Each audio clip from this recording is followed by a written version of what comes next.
Ehla nasezantsi ngubengelele phengomukele embukele emakhaya kwesimanzonzo lapha singulethela khona indaba zamaskandi esuke ihamba phambili nefike ngesikhathi nehlaba hlosile embukele emakhaya kuyitoze enkulu ukuthi ulethe nazo indaba zamaskandi ezoqala zokuthi indaba ngempela ejabulisa zokuthi uKhuzani umfowapungose phansi ekandla emandaba sekuvela imbiko ukuthi uzobe performa ishiyala lenkundla nenqalabutho emculweni ohlonishwa izwe lonke njengoba sibala khona uMapholisa oShoma Jozi oBlack Diamond oMikhasa noAmifako sekuvela lembiko ngempela ukuthi uKhuzani uzobe enandisa le kwelaseDubai abantu abaningi ke bashayela ihlombe lokho bephinde babonga ukuthi sekuyavela ngempela ukuthi uMaskandi usiyahlonishwa la njengoba sekwazi ukuthi abaculi bamaskandi bemenywe le phesheya aqale ngaye uKhuzani umculi kaMaskandi umjaheni unakho ngempela ukumenywa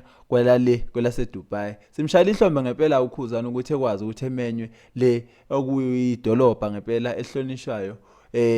umhlaba wonke noma sekukhona ke impela imbiko okuvela ngokusobala ngempela ukuthi uhlangothi lungahambelani noKhuzani njengoba besho ukuthi abantu abayeke ukuthi uKhuzani yo performa phesheya njengoba besho ngempela ukuthi uKhuzani akayile phesheya ngoba eDubai kula Asia basho ngempela ukuthi iAsia neAfrica akulona izwe elihlukanise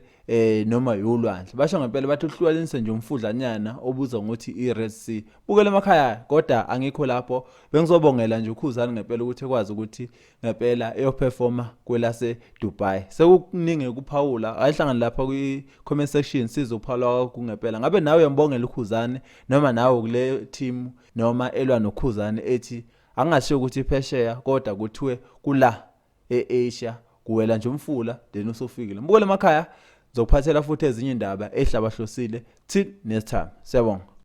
17 October at 9 p.m. on One Magic exclusive to DSTV.